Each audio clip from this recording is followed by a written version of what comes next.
Émission du 21 février 2024. Bienvenue à tous.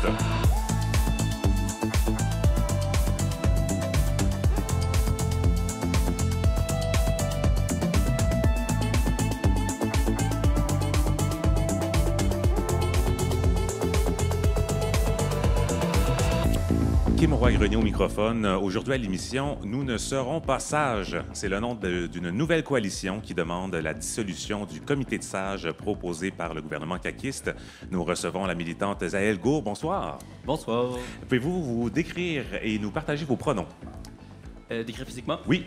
Je suis pas mal grande avec une robe qui fait un peu grand-mère, des petites tresses puis une couette. C'est à peu près ça.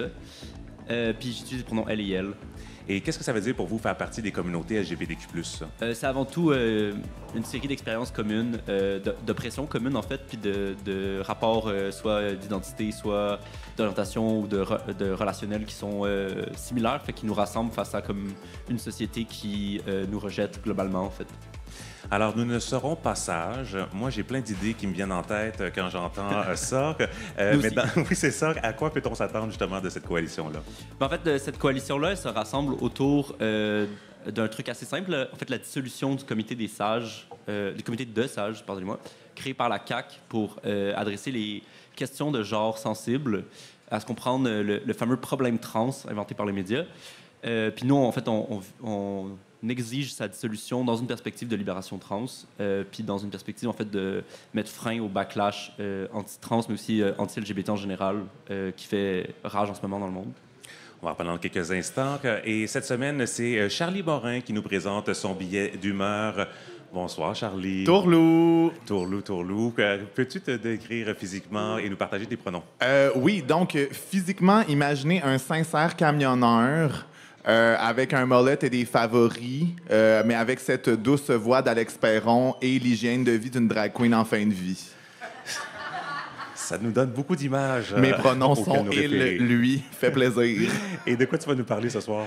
Moi, je vais parler des rumeurs qui ont couru au sujet de Justin Trudeau à l'annonce de son célibat parce que, bien malgré moi, certains homosexuels ont spéculé qu'il était l'un des nôtres et je viens discerner le faux du vrai. OK. Donc, il faut être à l'écoute si jamais on a des doutes. Parfait. Je suis là pour les éclaircir. Ça me fait plaisir. Et puis, on va aussi parler de thérapie de conversion. Un premier symposium sur le sujet s'en vient à Montréal. On recevra Julien Rougerie, formateur à la Fondation Émergence, qui chapeaute l'événement. Et en culture, Mélodie Noël Rousseau, oui, qui sera avec nous pour nous parler d'un spectacle à mi-chemin entre le théâtre et la danse. On entend Charlie qui vient de prendre une gorgée de son verre d'eau. Excellente gorgée par ailleurs. Oui, c'était la dernière, c'est ce qu'on a entendu. Moi, c'est Kim Roy-Grenier. Je suis journaliste homosexuel et non-binaire. J'utilise le pronom « il », sauf quand je suis maquillé ou je préfère le pronom « elle ». Et ce soir, sur scène, je suis tout de bleu vêtu, chemise à motif de flocons. J'ai une veste bleu marin, mais il faisait tellement chaud, je l'ai ôté. Des jeans. Et je toffe mon vernis, 3e semaine. C'est plutôt que j'ai été paresseux. Fait que je vous le présente, il est moins éclatant, mais toujours là. Je vais essayer de puiser dans mes réserves d'énergie pour vous en offrir un nouveau la semaine prochaine. Ça arrive sur scène. Mon vernis, c'est important. Nous sommes en direct de la taverne Le Normandie dans le village à Montréal. C'est parti pour tous.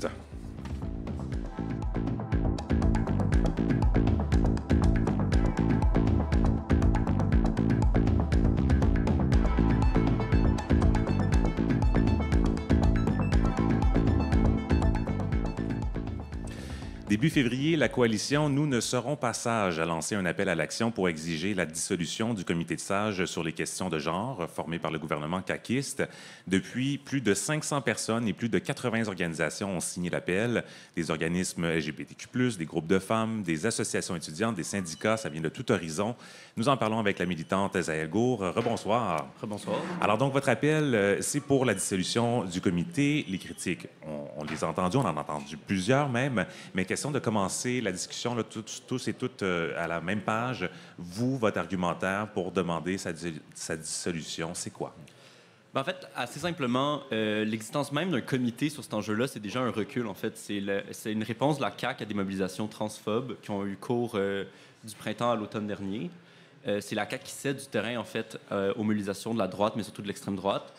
Puis c'est un comité qui est composé de absolument aucune personne qui a le moindre lien avec la communauté trans.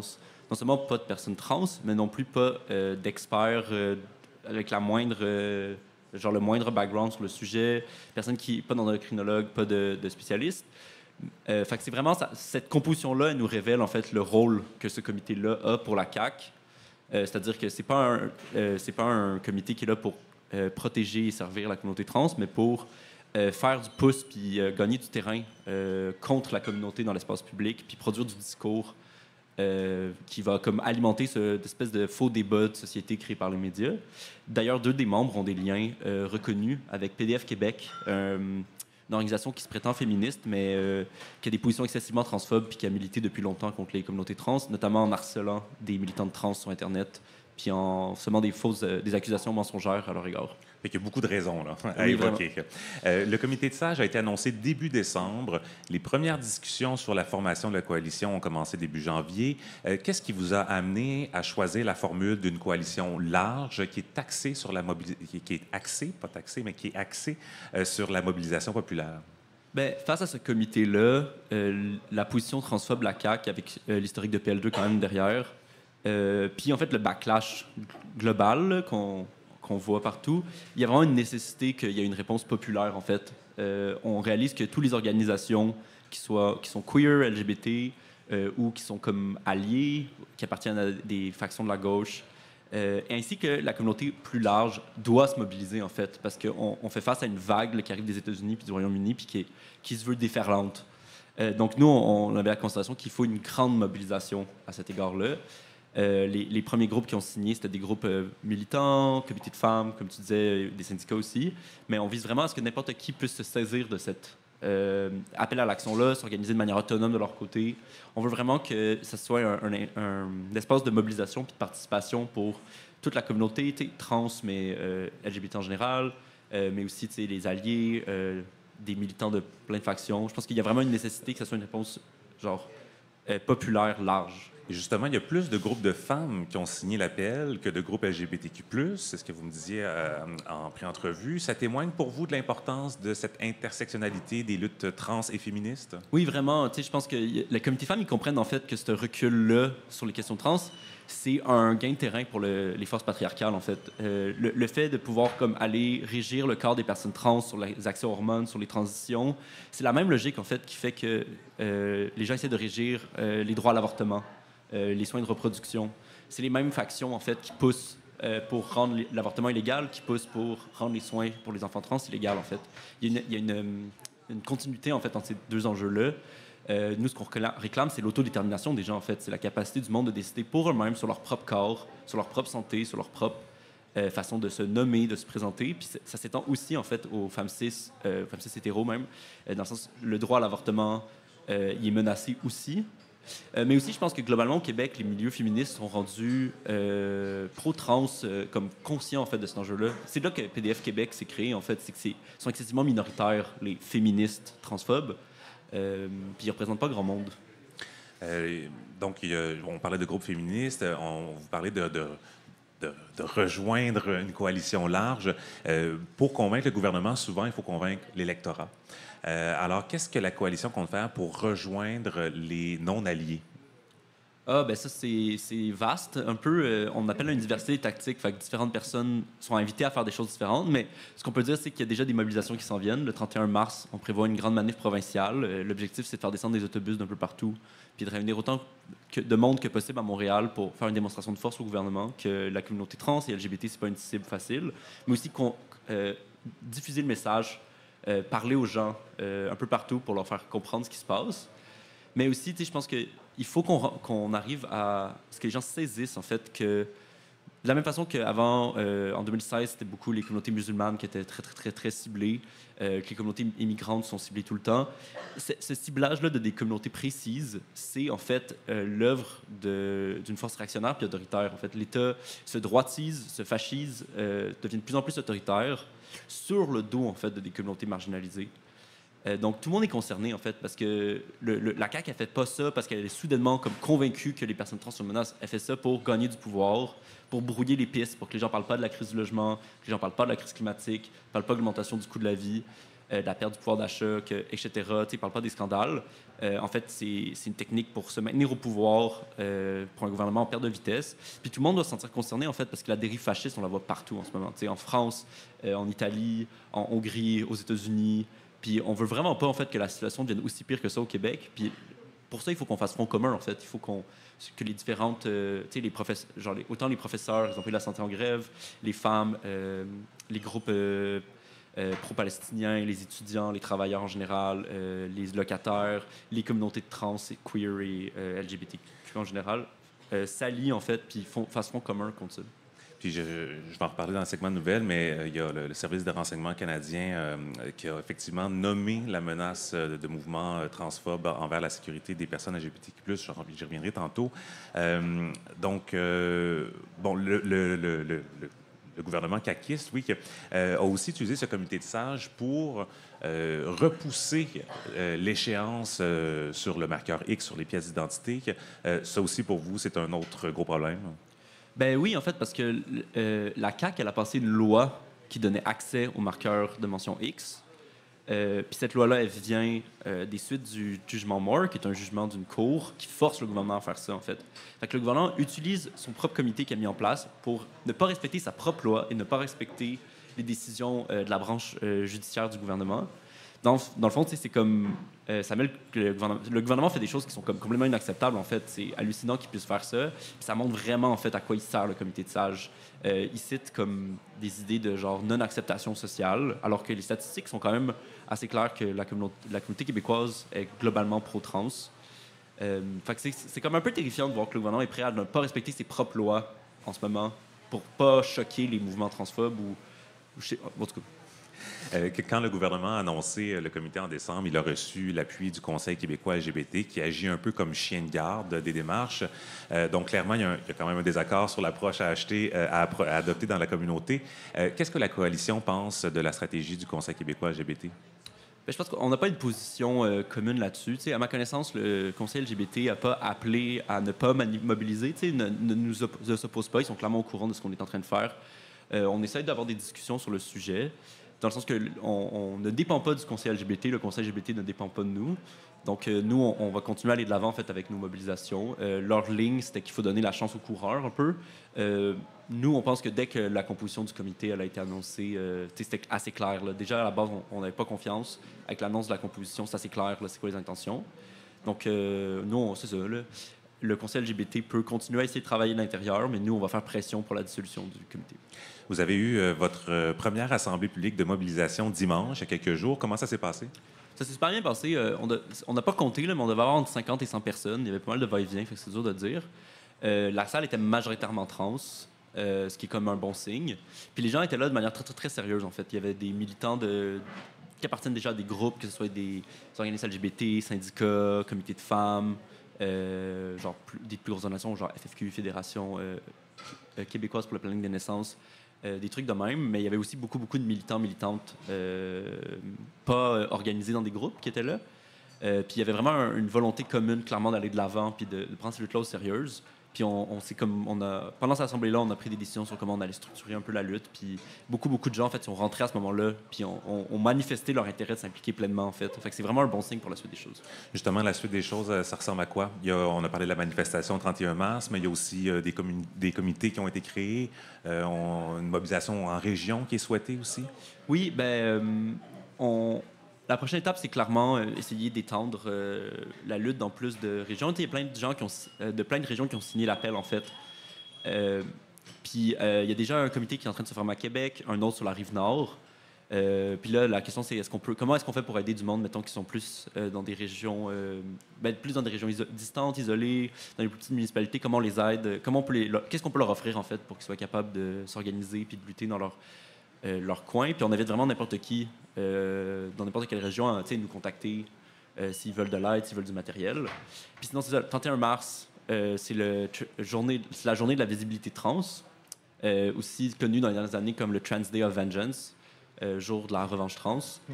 Nous, on appelle à une grande manifestation à Montréal, en fait, pour cette journée-là. C'est une journée importante pour la communauté trans.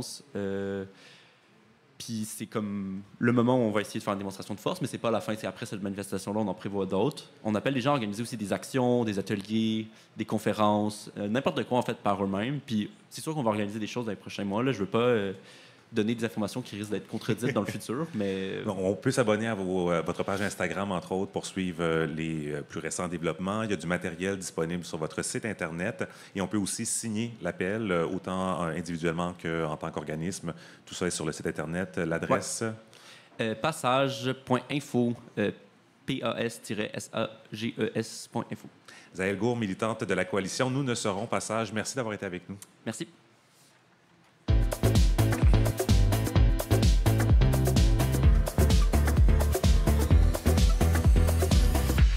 Voici maintenant un résumé des nouvelles nationales. Le chef conservateur Pierre Poilievre a affiché ses couleurs sur les questions trans aujourd'hui, mercredi.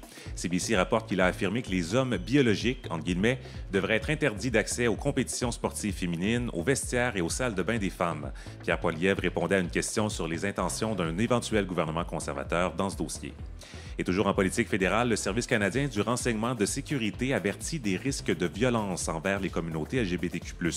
L'organisation juge que la montée de mouvements transphobes et les débats qu'ils provoquent dans la société accentuent les menaces d'actes violents envers les personnes de la diversité sexuelle et de genre. Ces remarques découlent d'un rapport rédigé par le Centre intégré d'évaluation du terrorisme que CBC a obtenu en vertu de la loi d'accès à l'information.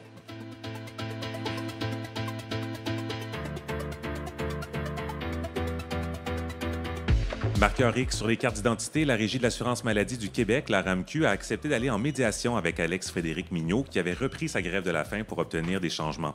Il y a une rencontre préparatoire la semaine prochaine avec la Commission des droits de la personne et des droits de la jeunesse. Le directeur de l'État civil reconnaît depuis 2022 l'identité de genre des personnes trans et non-binaires. Et il y aura bel et bien une deuxième édition du festival Brûlance du 6 au 9 juin à Montréal. Ce festival queer radical vise à rassembler les communautés LGBTQ+, autour de luttes féministes, décoloniales, anticapitalistes, antiracistes, intergénérationnelles et écologiques. Le comité organisateur vient de lancer un appel à projet pour la programmation. Toutes les informations se trouvent sur leur site Web.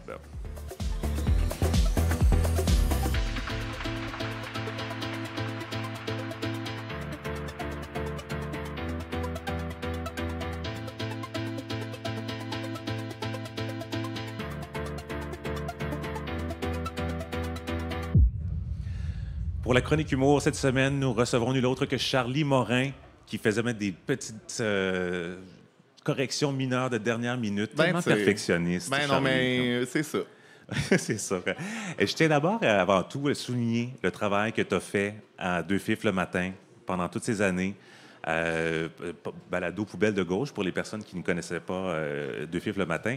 Je pense que vous avez contribué à paver la voie pour une foule d'autres productions. Puis, moi, je me demandais comment est-ce que ce parcours-là à Deux Fifs le matin est venu influencer ton arrivée en humour? Je dirais que moi, ce que ça m'a amené comme humoriste, c'est que, comme podcasteur, tu fais un peu d'écriture live, en fait. C'est-à-dire que tu développes des thèmes puis tu apprends à puncher dessus, mais de manière où tu as moins de pression, en fait. Parce que quand tu fais du stand-up, les gens attendent du rire. En podcast, si le rire vient, c'est bien, mais c'est pas une nécessité non plus. Fait que moi, je suis arrivé sur scène comme humoriste en me connaissant très bien et en connaissant mes thèmes, mon point de vue, mon personnage de scène. Fait que c'est vraiment là où j'ai senti que ça m'a donné une longueur d'avance. Puis est-ce que quand tu avais commencé le podcast, déjà tu voulais devenir humoriste ou ça s'est comme fait un peu en même temps? Non, ça s'est... En fait, moi, j'ai vraiment starté ce podcast-là parce que je me suis dit que moi puis ma chum Jess, on serait capable de le faire puis que ce serait le fun. Puis nous autres, on se disait, si 50 personnes nous écoutent, c'est très bien, là, tu sais. Puis finalement, on est arrivé à un moment où, justement, le podcast était moins saturé. Puis je pense que de bouche à oreille, on a vraiment rempli une niche où il y avait un besoin. Et ça nous a fait très plaisir. Ça nous a fait plaisir de vous écouter aussi. Comment tu décrirais ton type d'humour?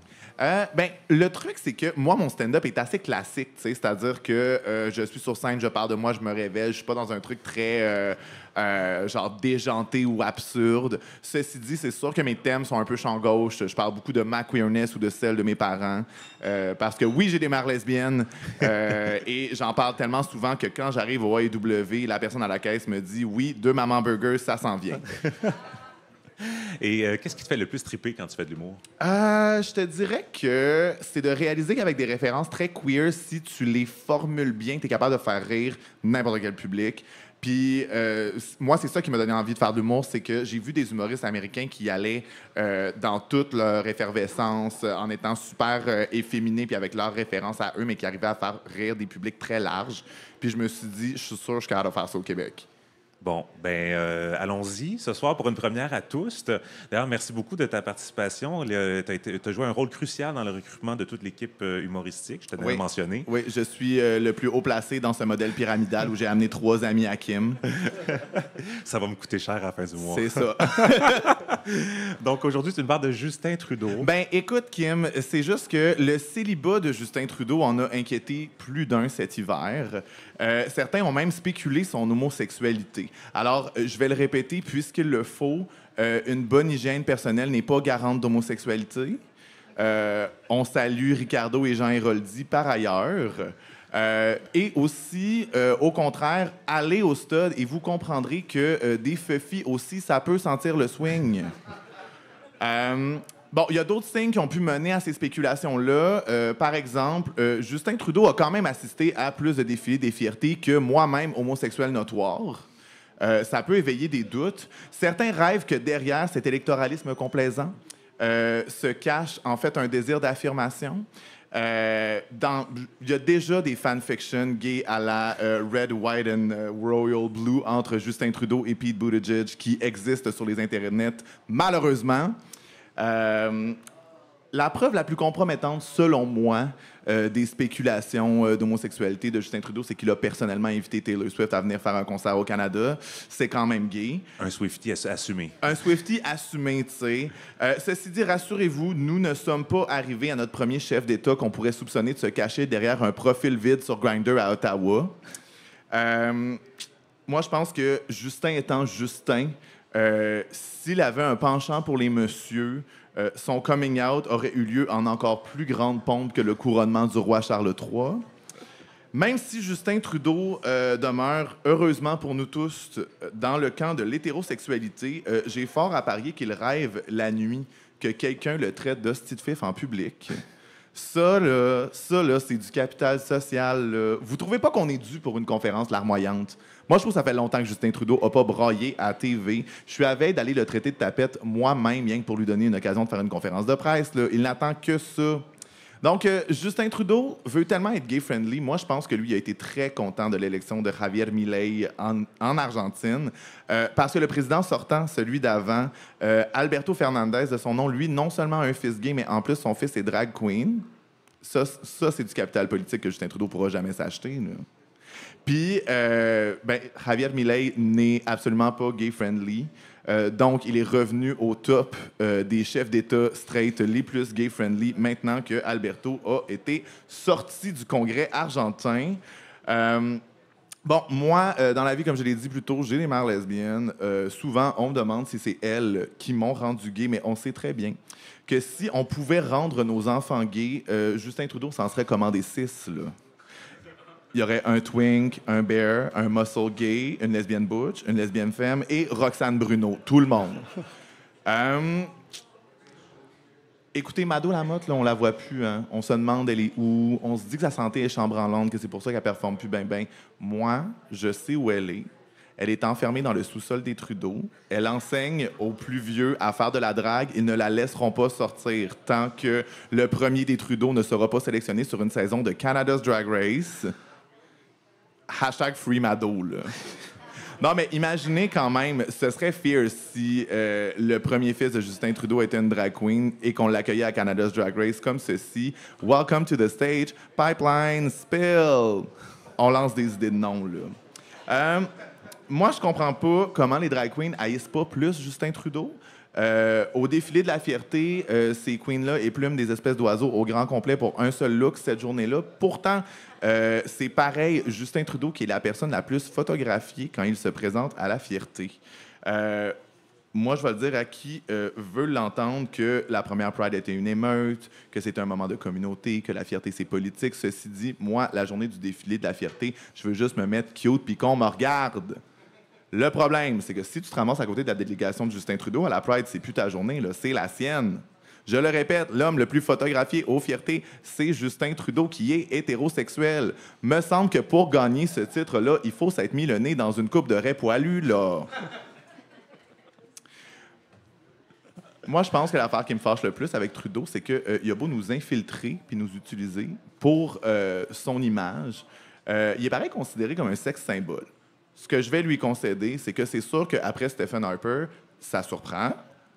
Ceci dit, je trouve que nous autres, les tapettes, on a tellement honte de nous-mêmes qu'il y en a qui se ramassent à la fierté pour fantasmer sur le seul hétérosexuel de la place, Justin Trudeau.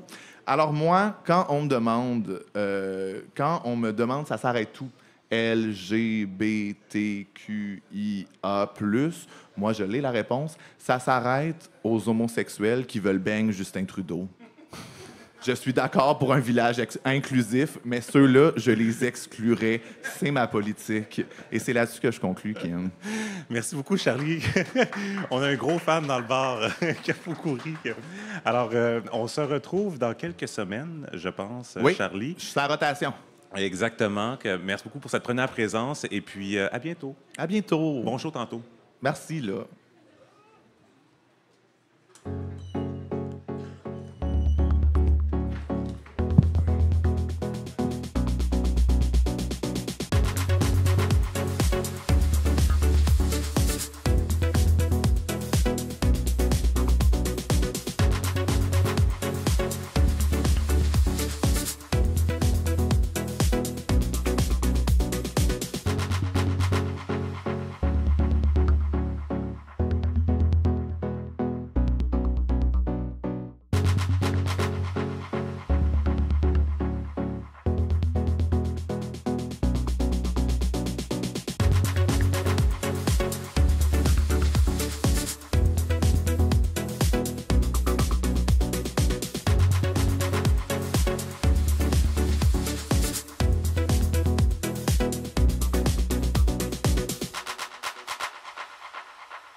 Deux petites annonces pour vous. D'abord, il y a une ouverture la semaine prochaine pour la chronique humour. Je ne sais pas si ce qui se passe le 28 février, là, mais ça risque de rire dans pas mal de places parce que toute notre équipe avait déjà des engagements. Donc, si jamais vous êtes un ou une humoriste, ou si vous en connaissez qui serait intéressé à venir faire une chronique, dites-leur de nous écrire à info@commercialtoust.com ou encore sur nos réseaux sociaux.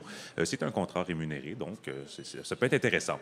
Et puis aussi, on a une bonne nouvelle à vous partager. Comme vous savez, toutes les émissions de Toust sont interprétées en langue des signes québécoise depuis les tout débuts, grâce à notre partenaire, le Réseau de la santé sexuelle des sourds du Québec.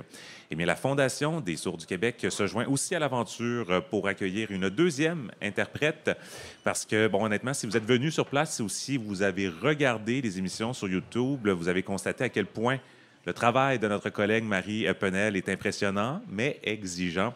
Donc, on est très content de pouvoir améliorer l'interprétation en doublant l'équipe. J'aurais pu dire ajouter une personne, mais je trouvais ça plus le fun de dire on double l'équipe. Alors, bienvenue à Catherine Langevin-Pepin dans l'équipe de traduction, quoi.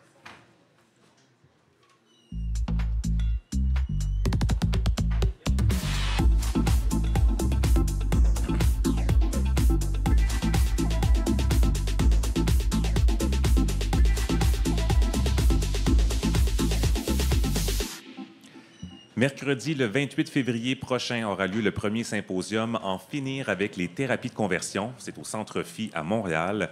Bien, le nom le dit assez bien. C'est un rendez-vous pour faire un état des lieux sur ces pratiques et désormais interdites au Canada. Nous en parlons avec Julien Rougerie, formateur à la formation Émergence, qui chapeaute l'événement. Julien, bonsoir. Allô, Kim. Alors, est-ce que vous pouvez vous décrire physiquement et nous partager vos pronoms? Mes pronoms, c'est il. Je m'appelle Julien et j'ai des lunettes, j'ai une moustache et je pense que mon signe le plus distinctif, c'est que j'ai une mèche blanche. À la Marie au-dessus du Laberge. front. À la Marie Laberge. C'est ça. On vous l'a déjà dit. Non, jamais. Non? Non. Bon, ben je vous le dis. Mais qu'est-ce que ça veut dire pour vous faire partie des communautés LGBTQ+. Ça veut dire beaucoup de choses. Je pense que ça veut dire beaucoup de choses très différentes pour tout le monde. Là, c'est des expériences vraiment différentes les unes des autres. Mais je pense qu'effectivement, il y a quelque chose en commun qui est quand même les expériences d'oppression ou à minima, quand même cette sensation d'avoir l'impression de ne pas avoir vraiment sa place dans la société. Tout aussi ouverte soit-elle, il y a quand même un petit décalage. Alors, Plongeons dans le sujet, que les thérapies de conversion. Moi, ma première question qui m'est venue en tête quand j'ai appris l'existence de ce premier symposium, c'était, ah ouais, le premier alors que la loi, elle a été changée en 2022. C'est devenu illégal, les thérapies de conversion au Canada. Donc, pourquoi c'était important quand même d'organiser un premier symposium du genre? C'est important parce qu'il y a beaucoup de choses qui commencent par des lois, mais les lois, c'est assez facile à changer, en fait, au final. Donc, la loi, c'est souvent la prise de conscience, mais une fois qu'on a créé la loi, on est contraint de faire quelque chose contre, ou de moins essayer. Donc, c'est pour ça qu'il y a eu beaucoup d'initiatives qui ont découlé de cette loi-là, notamment les actions qu'on mène à la Fondation Émergence, et puis aussi le projet de symposium, là, qui a lieu la semaine prochaine, oui. Le 28. 28. Ouais. Donc, ce qu'on comprend, c'est que même s'il y a un changement, évidemment, il ne faut pas se mettre la tête dans le sable. Là. Il y en a encore ces pratiques-là qui existent au pays. Est-ce qu'on a ces preuves-là? On a des données sur, en 2024, le fait que ça existe encore? Ah oui, ça existe encore, c'est sûr et c'est mesuré. Et puis j'ai envie de dire, il y aura toujours des thérapies de conversion tant qu'il y aura des formes de rejet de la diversité sexuelle et de la pluralité des genres. Mais il y a l'UQAM qui a fait une étude en 2022 et il y a 25% des personnes LGBTQ+ au Québec qui estiment avoir subi des pressions pour changer leur orientation sexuelle, leur identité de genre, leur expression de genre. Et il y en a, sur ces 25%-là, il y en a 5% qui affirment avoir vécu des thérapies visant à changer leur orientation, leur expression de genre, leur identité de genre. Vraiment un programme. Ça dépend du degré de formalité, mais on est entre le quart des personnes LGBTQ+ au Québec ou 5%, ça dépend. Où est-ce qu'on considère qu'une thérapie de conversion commence vraiment? Eh bien, justement, parlons-en de ça. Ça fait 2 ans que c'est illégal. Est-ce qu'il y a eu des cas judiciarisés qui ont permis de venir un peu baliser? Qu'est-ce qu'on en entend exactement par thérapie de conversion? Alors, des cas judiciarisés, je ne suis pas au courant. J'essaie de faire des suivis régulièrement, mais aux dernières nouvelles, il n'y a eu aucun cas porté devant les cours, que ce soit civil ou au criminel. Après, ça s'explique aussi parce que ce qui est rendu criminel, ça peut être condamné qu'une fois que c'est rendu criminel. Donc, c'est le 7 janvier 2022. Ce qui s'est passé avant ça, ça ne compte pas d'un point de vue criminel. Et, pardon, là, j'ai perdu le fil de ta question. En fait, on a des preuves que ça existe. Il n'y a pas eu de condamnation en 2 ans. Oui, c'est ça. Donc, en ce moment, est-ce qu'on a une définition juridique? Oui, pardon. La définition, elle est très importante parce qu'en fait, elle est ultra inclusive. Dans le Code criminel canadien, ça dit que les thérapies de conversion, c'est tout traitement, service ou pratique qui vise à changer, réprimer ou réduire l'orientation sexuelle, l'identité de genre ou l'expression de genre. Donc autant les traitements, ça c'est très médical, mais ça parle également de pratiques et de services qui visent à réprimer l'expression de genre, par exemple. Donc c'est pour ça qu'avec cette définition-là, on peut aller jusqu'à 25% des personnes LGBTQ+, qui ont subi des formes de thérapie de conversion, mais dans le Code criminel canadien, c'est la définition d'une thérapie de conversion. Donc si on estime qu'il y a une pratique qui a visé à réprimer notre expression de genre, notre orientation sexuelle ou notre identité de genre, on peut porter plainte. Puis dans le Code criminel canadien, ça peut être passible jusqu'à 5 années d'emprisonnement, théoriquement. Mais qu'est-ce qui fait qu'en 2 ans, il n'y a pas encore eu de plainte? Est-ce que ça bloque au niveau du processus judiciaire? Est-ce que ça bloque au niveau du processus policier? Est-ce que c'est au niveau de la population en général qui n'est peut-être pas au courant du changement dans la loi survenue? Parce que 2 ans, il y a eu, si on sait que ça continue à avoir lieu, il y aurait pu en avoir des plaintes, des accusations. C'est difficile à comprendre, en fait. On n'a pas vraiment les réponses à ça. Effectivement, je pense que la majorité de la population, elle n'est pas au courant que c'est criminel. C'est important de garder aussi à l'esprit que la majorité des victimes, elles ont quelque part consenti ou cherché ce genre de thérapie. C'est sûr que si on nous propose quand on est, je sais pas, à l'adolescence, en période de doute, etc., si on dit, tiens, là, prends une pilule ou un traitement et ça va régler ton problème, c'est ultra séduisant comme pratique. Alors que la loi précise que même si on était consentant, ça reste criminel. Le consentement, là, il n'est pas... comme pour la torture, le consentement ne peut pas être plaidé par les personnes qui donnent ces thérapies de conversion. Je pense qu'effectivement, la police n'est pas du tout au courant. Si on va porter plainte à la police, c'est possible que l'agent ou l'agente face à vous va pas savoir que c'est dans le code criminel.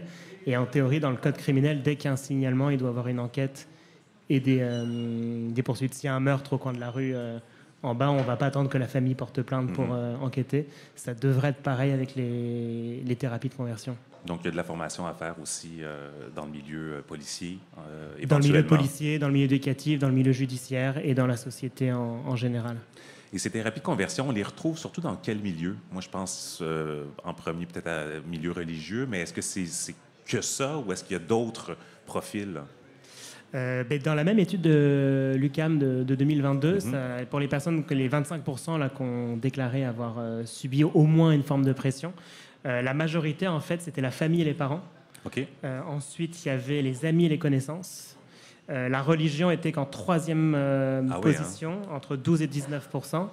Et ce qui m'a choqué, moi, c'est que c'est pour 8%, donc des 25%, c'est des personnes qui affirmaient avoir subi des thérapies de conversion dans le système de la santé au Québec. Donc souvent, on pense que ça n'existe plus du tout dans les systèmes de la santé, mais il y a 8% des victimes où c'est des personnes au public. Ça s'exprime comment, ça? Des médecins, des psychologues, un peu de tout? Alors, c'est sûr que les gens, ils pensent tout de suite lobotomie, thérapie par aversion. Là, ça fait longtemps qu'on pratique plus que ça au Québec.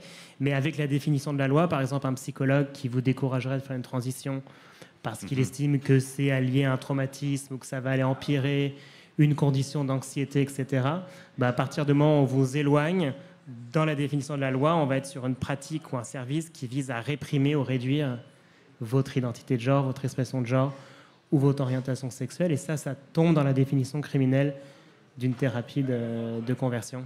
Donc, il pourrait y avoir une plainte portée contre un professionnel ou une professionnelle de la santé. Absolument. Et ça aussi, c'est quelque chose que peut-être que les gens de la communauté ne savent pas, que ça devrait être interdit aussi en santé. Absolument. Et puis parfois, il y a un sentiment de culpabilité parce que soi-même, on a voulu croire au fait que c'est tentant des fois de dire non, c'est pas un vrai sujet, on va plutôt aller creuser telle problématique ou surtout qu'il y a un lien de confiance présupposé avec les professionnels de la santé aussi normalement là. Absolument, ouais. Et puis si un professionnel de la santé, une professionnelle de la santé qui te suggère que peut-être que tu fais pas vraiment partie des communautés LGBTQ+, mais que c'est lié à autre chose, ça peut être un argument séduisant encore une fois, donc on peut être tenté de le croire. Alors, revenons à ce symposium. C'est mercredi prochain. Qu'est-ce qui est prévu? Alors, c'est une journée complète au Centre Phi. Il va y avoir des personnes de la Commission des droits de la personne et des droits de la jeunesse. Il va y avoir des personnes d'Éducalois et la chaire de recherche en diversité sexuelle et la pluralité des genres à l'UQAM. On va voir vraiment c'est quoi les formes que ça prend, les thérapies de conversion, les réalités sur le terrain. Ensuite, il va y avoir tout un bloc sur le témoignage de personnes victimes et aussi un couple de journalistes qui a mené des enquêtes auprès de certains mouvements religieux à Montréal qui continuent d'offrir des thérapies de conversion plus ou moins ouvertement, malgré le fait que ce soit criminalisé. Encore une fois, on pourrait se demander pourquoi il n'y a pas une enquête de police alors que c'est sorti dans la presse. Médias, c'est bien fait dans le code criminel, donc normalement, on n'attend pas que quelqu'un porte plainte pour réagir. Et après, il y a toute une activité de co-construction avec les personnes participantes là, pour voir c'est quoi les solutions, comment on peut... La loi est passée il y a 2 ans, bravo, mais qu'est-ce qu'on peut faire pour vraiment contrer ce phénomène-là qui est toujours présent et qui, encore une fois, existera toujours tant qu'il y a des formes de rejet de la diversité sexuelle et de la pluralité des genres. Donc, c'est mercredi prochain, le 28 février, au Centre Phi à Montréal. Julien Rougerie, merci d'avoir été avec nous. Merci.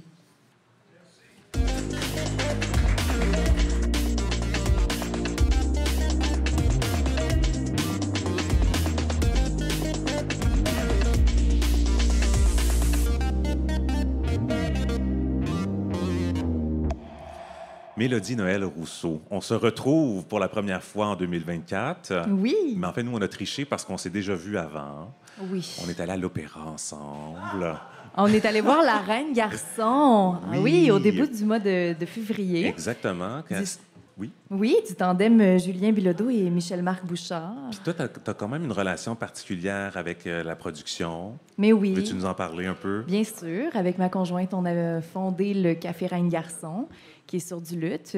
Puis d'ailleurs, on a fait une sortie à l'Opéra avec toute l'équipe actuelle du café, avec les nouvelles propriétaires. Donc, c'était encore un passage de flambeau, si on veut. Et c'était sur quoi la pièce, pour les personnes qui ne connaissent pas La Reine Garçon? Oui, en fait, c'est sur Christine de Suède, qui a été roi de Suède, qui a cédé sa couronne pour se convertir au catholicisme. C'est une des seules femmes qui est enterrée au Vatican. Christine, c'est vraiment une grande icône queer. Puis justement, comme tu dis, j'ai une relation particulière avec ça parce que c'est un modèle que j'ai découvert grâce à Michel-Marc Bouchard. C'est une belle histoire d'amour lesbienne. On dit des fois dans la presse une histoire homosexuelle. Je pense qu'on peut dire le mot lesbien plus souvent. On peut pas, faut pas en avoir peur. Là, c'est ça. Ça décrit c'est... très bien la réalité oui. dont on parlait dans la production. C'est doux en bouche. C'est une relation qu'elle a eue avec sa coquette comtesse Ebba Spar. C'était sa dame de compagnie. Donc, c'est sûr que c'est une histoire bien déchirante, mais c'était vraiment une grande production mise en scène par Angela Conrad. Et puis justement, c'est quoi l'importance d'une production comme celle-là pour l'Opéra de Montréal? Parce que c'était mis en scène vraiment par l'équipe de l'Opéra? Oui, bien en fait, c'est une mise en scène d'Angela Conrad. Puis Michel-Marc Bouchard a porté cette pièce-là à l'Opéra. Donc, c'est le fun parce que ça offre un répertoire moderne, si on veut. Certaines personnes auront vu la pièce de théâtre en 2012. C'était... Au TNM, oui, au TNM. C'était vraiment merveilleux. Et si certaines personnes ont vu la pièce, ils auront peut-être en tête la scène marquante de la musique avec les verres de cristal. Oui, c'est magnifique. Et j'ai trouvé, bon, c'est pas parce que c'était une pièce sur une relation lesbienne, mais j'ai quand même trouvé que les femmes ont volé à la vedette dans le spectacle. Oui, ouais. oui. Oui, ça, c'est mon avis. Bon, ça vaut pas grand-chose, c'est juste la mienne, mais j'ai quand même été fortement impressionné par la performance des comédiennes, des chanteuses. Donc, c'était ça au début février. Oui. C'est plus à l'affiche, hein? C'est plus à l'affiche, malheureusement. Il va falloir attendre une autre création à l'Opéra là, de Michel-Marc Bouchard. Il doit y avoir pris goût. Là. Oui. Donc, en attendant, on va aller parler d'un autre spectacle que tu as vu plus récemment. C'était lundi cette semaine, un spectacle multidisciplinaire, Because of the Mud. Qu'est-ce que c'est? C'est une pièce de danse-théâtre avec de la musique live. Une pièce qui se déroule en pleine fin du monde. Il pleut sans cesse. On est dans la boue. Il y a des sensations, des odeurs, des sons. C'est vraiment sensitif comme expérience. Sur scène, du côté court, on retrouve 4 arbres qui sont reliés par les racines, donc qui sont une seule entité, prénommée Roberta. Roberta l'arbre. Ouais. Et ça s'obstine, ça se tiraille, ça se remet en question. Même s'ils sont un seul organisme, chacun a des besoins, partage ses expériences de vie. Si vous voulez, on écoute un court extrait.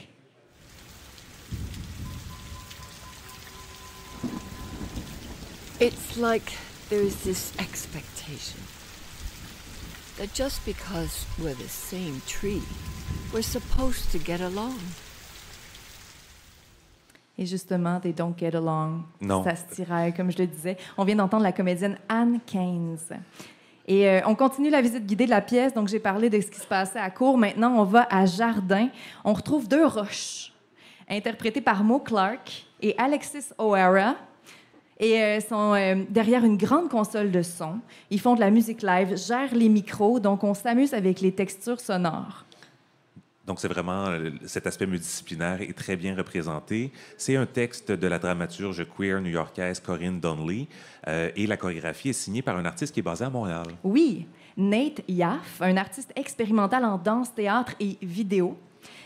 Pour emprunter ses mots sur sa pratique, il dit qu'elle est une recherche de stratégie queer afin de développer des structures chorégraphiques relationnelles.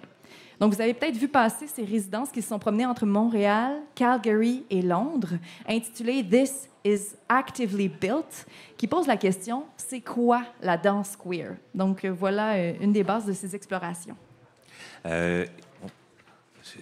Ce segment a été imprimé recto verso, ce qui n'est pas le cas habituellement. Donc, c'est quelle page, c'est celle-là? C'est celle-là, oui. Aimerais-tu avoir mes impressions sur la Vas-y. pièce? Je le sens, j'ai lu dans tes pensées. Merci de lire dans mes pensées, Mélodie. Quelle connexion. Comme je le disais, c'est vraiment une expérience sensorielle merveilleuse. Mais dans la description, on me parlait de déchirement identitaire, de lutte queer, de crise climatique. Malheureusement, j'ai peut-être pas senti pleinement ces enjeux-là. C'est une proposition très linéaire, un rythme très lent. Hein, à une époque où tout va vite, vite, vite, vite, vite, qu'on a TikTok, plein de vidéos, là, d'aller à ce rythme-là qui était proposé par Nate, ça demandait vraiment un temps d'arrêt. C'est bien, mais aussi c'est dommage parce que dans le texte, j'ai senti qu'il y avait beaucoup de potentiel humoristique et dramatique, mais je suis un peu restée sur ma faim. Voilà. Par contre, je tiens à saluer la magnifique distribution intergénérationnelle d'actrices, de danseuses et de musiciens-musiciennes. Faut dire que Mo Clark et Alexis O'Hara, c'est un véritable duo coup de cœur pour moi. Ils jouaient deux roches échouées dans le coin. À chaque fois qu'ils ouvraient la bouche, ça faisait rire la salle. C'est vraiment de grandes artistes.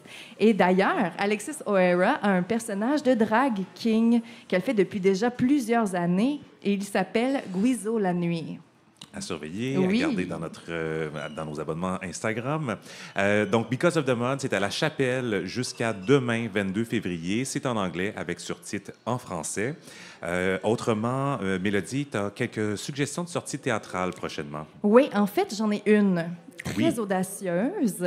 C'est une suggestion 16 ans et plus. Ça se passe du côté de Tangente, à l'espace orange de l'édifice Wilder. Ça s'appelle Fala. C'est de Julia B. Lapérière, une artiste de Berlin qui est en visite à Montréal. Et la chorégraphe-interprète Julia utilise un god ceinture comme outil de transformation. Alors, elle explore comment on se sent, comment ça affecte notre façon de se mouvoir, le pouvoir qu'on hérite quand on porte ce genre d'objet.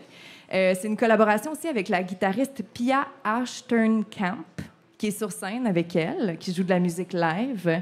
Donc, Fala propose une invitation très ludique autour de la sexualité féminine qui est en mutation ou du moins offre une vision alternative de cette sexualité féminine libérée et sans honte. Et ça, c'est de demain, donc le 22 février, jusqu'au 25 février. J'ai très hâte de voir le spectacle. J'y vais. Ah oui, parfait. Oui, j'ai peut-être l'occasion d'en reparler. Oui. Et donc, autrement, nous, on se revoit au mois d'avril, Oui. Mélodie. Je prends une pause. Oui, mais c'est pour une bonne raison.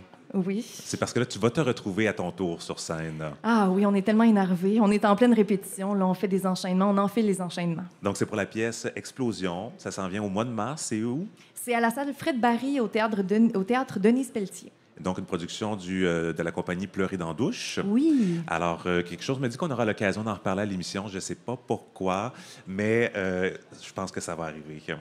J'ai très hâte de voir ce spectacle. Je te dis merde. Merci. J'ai le droit de te dire merde. Mais j'ai pas le droit de dire merci, fait que je vais dire je le prends. C'est bon. Merci, Mélodie. Bonne soirée.